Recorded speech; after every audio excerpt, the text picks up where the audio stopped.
What's up everyone, this is ffxvi and welcome to this video. Today's video I am going to be covering the Final Fantasy XVI demo that was announced at Square Enix's Final Fantasy XVI pre-launch celebration party throughout this entire week of Summer Game Fest, aka E3 but not E3 but E3. Boy, do I have a lot to say, and I mean that in the highest of praises possible. With that being said, what I'm going to go through in this video is a bunch of key components that I would usually go through when I review a game. I'm going to casually go over the narrative, the setting, the characters, the combat and gameplay, my overall impressions as a wrap up. So starting with the setting and pretty much the general graphics of the game, it is phenomenal. Now I will say though, I played the demo on performance / frame rate mode, which prioritizes frame rates over graphics, and even still with that, the game still looked gorgeous. I could not help but stare at the castle in the beginning part of the game. It was definitely giving me "When You Wish Upon a Star" Disney World castle as I was walking around and running around and going up and down stairs to just get a general feel of the tone and the atmosphere of the game. Square Enix's classic world building at its finest, as I'm walking past blacksmiths, as I'm walking past armor-clad chocobos, walking past soldiers, people casually having conversations with one another, just looking beyond the castle. There was a section that came up next where Clive goes to this village that was overran by a particular disease, from what it sounded like in the dialogue before we went to this location, with the power of Soken's music on top of it. All fled from the blight.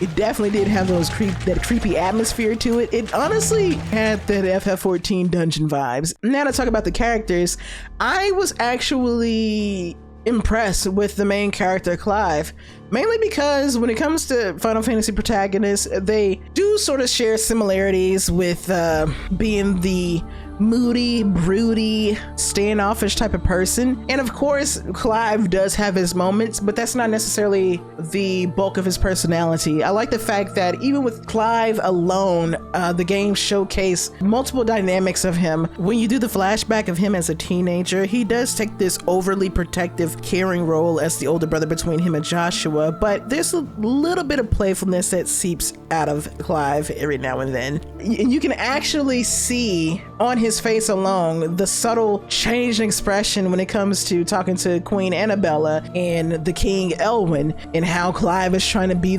practically this child soldier who can prove to his father and his mother that he does have what it takes to be Joshua's bodyguard. He is strong in his own right. Even into when I did the special battle demo, when Clive is much older, he's like exchanging these little bits of banter with Sidolphus. There's still a playfulness about him, despite the fact that he's more serious tone, he's more mature due to everything that has happened up to then. So I enjoyed the fact that there was definitely nuances with Clive, and it wasn't just Clive either. The dialogue especially really helps deliver on these characters' personalities, on these characters, and the way that they even shape Clive and interact with Clive. Like, I love the fact that despite Clive wanting to be this like super serious soldier that just kept showing his father respect, his dad Elwyn is just like, dude, like, you're my son, bro, stop bowing down to me. Like, we can casually talk about sports, like, come on. And speaking of dialogue and the writing, let's go ahead and get into the narrative a little bit. From what I gauged from the game, especially the opening start of the prologue, the overall topic and theme of the game seems to be not only just war, but the fact that these particular dominants who hosts the power of the icons, the primals, the summons that are in every Final Fantasy game, they are living, breathing weapons of mass destruction. From what I saw, there is a war at the beginning between these two particular nations, and there's two dominants that are in the room with one of the fighting nations, and quite frank with you, they seem like they can do whatever the fuck they want. Like, who's gonna step up to them and try to like get them to bend in line? This motherfucker can probably kill you with one pinky flick. So it was interesting to see that like these dominants, depending on whatever nation they come from or whatever country they belong to, they are kind of seen as like the pride and joy, the heart, the soul of the nations that they either are born from or just have some kind of status in. Them being the dominants, they definitely hold a lot of power and sway. Another narrative that I liked was it had to do with Clive specifically and the dynamic between him and Joshua. And since Joshua holds the power of the Phoenix, unfortunately, Clive is sort of looked down at by the queen due to him pretty much being the failure, the firstborn who wasn't blessed by the Phoenix. And this is kind of what fuels Clive into wanting to be the best soldier that he can be, to win his mother's approval. Granted, I thought it was just gonna be another like typical like, oh, she's the second queen, his mom died. Since they look nothing alike, now the stepmom hates him. But it was quite the opposite. As a matter of fact, I was actually shocked that they kind of turned the whole like medieval trope on his head a little bit, with having the power of these icons being so prominent and prevalent to their nations, that Joshua, despite being the youngest of the two, he is seen as the rightful heir to the throne. Meanwhile, the firstborn, the one that is typically given the most power, the actual heir, especially the firstborn male on top of that, which Clive is, he's actually seen as the quote-unquote failure, and Clive unfortunately is a Prince Harry. He is the spare. There's a lot more stuff with the story that I would actually really love to touch on, but it is major spoiler territory and I don't want to do that to y'all. Now to get into the gameplay and the combat of the game, you have a jump button, you can run, walk. I'm not sure if there's a sprint button. I was trying to like press every button I could to see if there was a sprint button. I don't think there's one, but I don't know if it would be in the final build. I'm not sure, so there's that to possibly look forward to. You can climb things. You can also get debris out of your way by pressing R2. There's nothing too strenuous to know. It's pretty much basic standard action RPG mechanics when it comes to traversing. Now to get into the combat system actually was the most impressive part of the game to me. I already had a sort of expectation when it came to the combat system, since I've played action combat games like Bayonetta, a little bit of Devil May Cry, Nier Automata. I am very happy that it is more similar to Devil May Cry. Actually, I would say more of a mixture of Devil May Cry, Kingdom Hearts, and Nier Automata. And it's no surprise considering that at the pre-launch celebration party, Yoshi P confirmed that they actually did hire staff at Platinum Games and a particular section of the Kingdom Hearts development team to work on the combat. So when I tell y'all that the combat is crispy, it is much more fluid than I ever imagined that it could.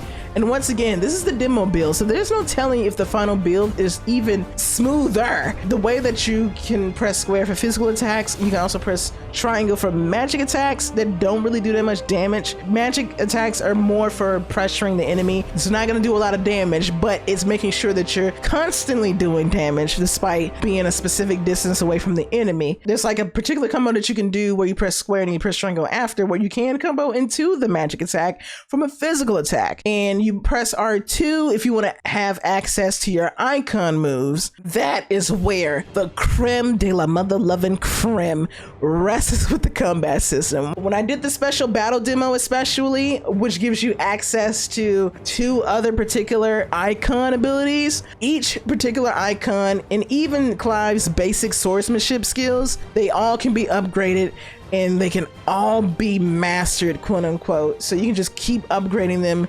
You can always mix and match abilities so that it can fit your particular play style. And again, it's only like roughly 3 hours, so I wasn't the best of the best. I'm not Sun He Legend out here. Between all of the icons, I was definitely rocking with Titan's powers the most. His powers were so dope, with having a shield that you can use to block parry, on top of having a specific ability where it starts with a step forward.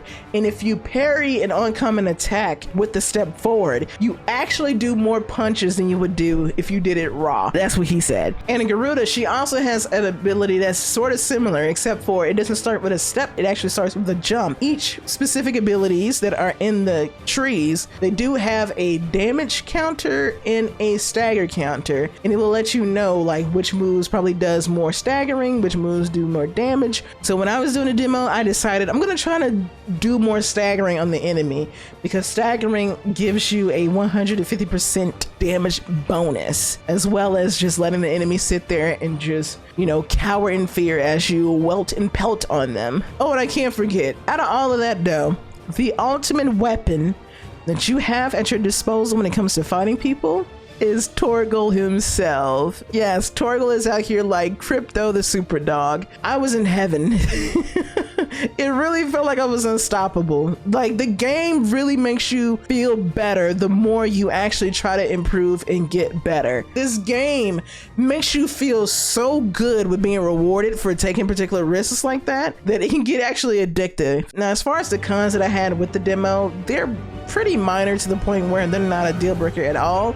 I just hope that with the final build that have already been worked upon, which I would assume more than likely they are. My first quote-unquote con would be that I thought that the game is dark thing was just starting to become a meme, but when I played the demo, I was kind of like, yeah, there's parts of this game where it is a bit dark than I thought that it would be. Honestly, you could just go into the options and turn the screen brightness up some and it'll fix that for the most part. It wasn't that big of a deal. On top of that, you're like in medieval fantasy world. Like, there's no fucking Thomas Edison to screw in a light bulb. Like, you're surrounded by lanterns and torches, so it fits the setting of the game. I just wasn't expecting for it to be that dark, but from what it sounds like with Yoshi P and him telling people, please don't worry about it being dark, they've been hearing it quite a lot and have probably worked on that in the final build. The one other con that I had to do with the lock-on target. There is a setting in the options where you can set the lock-on target to either toggle or you can set it to hold, and I prefer to have it on toggle so that I can like switch back and forth between enemies. It seemed like the toggle part would just randomly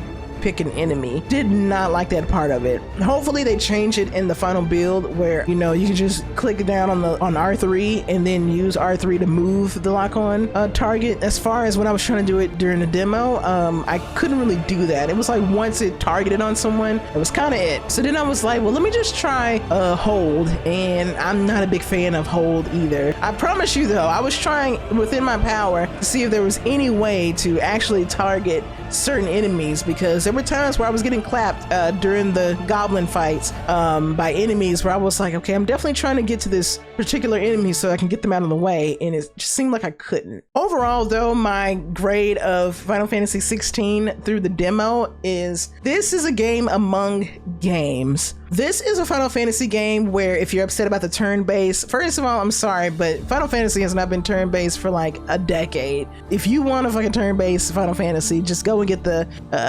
1 through 6 pixel remasters. I don't know what to tell you. But Final Fantasy XVI truly feels like a game among games. And I think it has to do with the fact that this game is rated M, and this game is not playing when it states that it has that M on the package. Like, Yoshi P is no holds barred. I think we all thought that it having M, it was gonna have like a sex scene, you know, some F-bombs being dropped.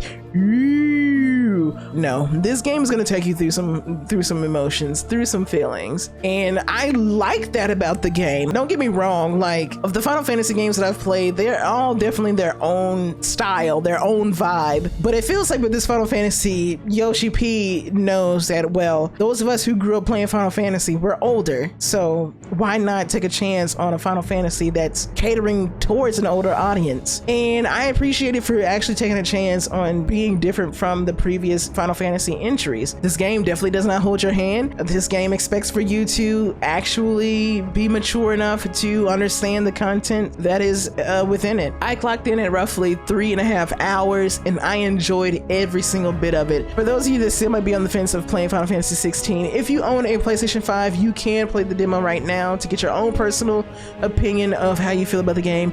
If you don't own a PlayStation 5, that is okay. I hope that my video was enough to convince you or have you interested if you end up getting a PlayStation 5 or when it comes out on PC.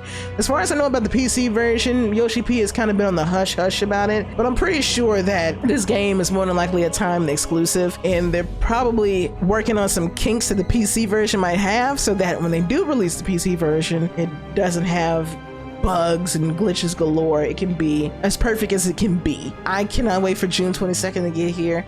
I cannot wait to make terrible financial decisions next week to pre-order this game. Once again, thank you all so much for watching. I'm signing off. As always make sure to stay safe, stay healthy. Peace.